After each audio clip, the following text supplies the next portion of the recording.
Breaking news this afternoon from the world of soccer, where we have received word that PELE, one of the most iconic players to ever grace the pitch, has died at the age of 82 after a battle with colon cancer. PELE was a part of 3 World Cup winning teams for Brazil, became one of soccer's greatest global ambassadors. You see all of the accolades throughout his just incredible career. Certainly one of the most iconic athletes of the last 2 centuries in world sport.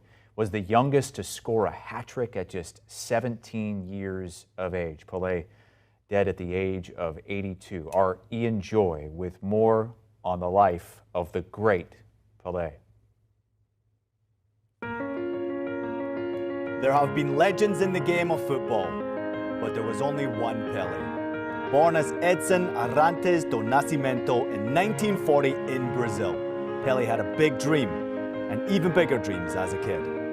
He began his professional career at just 15 years old and made the national team at age 16. But it was his appearance in the 1958 World Cup at just 17 years old, the youngest player ever at the time to play in a World Cup, when he started to gain some fame worldwide.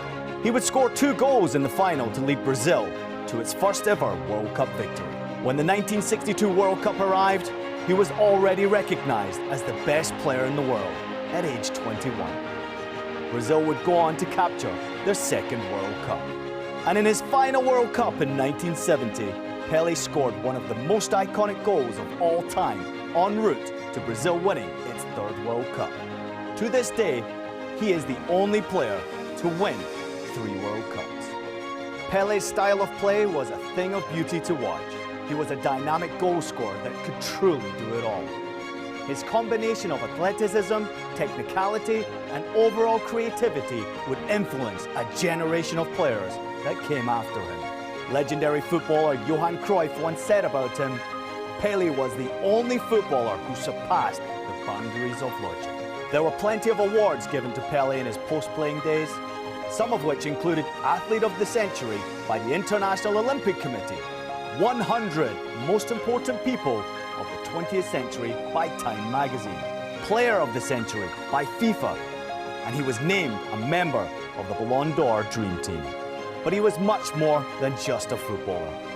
He was a UNESCO Goodwill Ambassador, wrote several autobiographies, appeared in many documentaries, and even composed the soundtrack for the film PELE.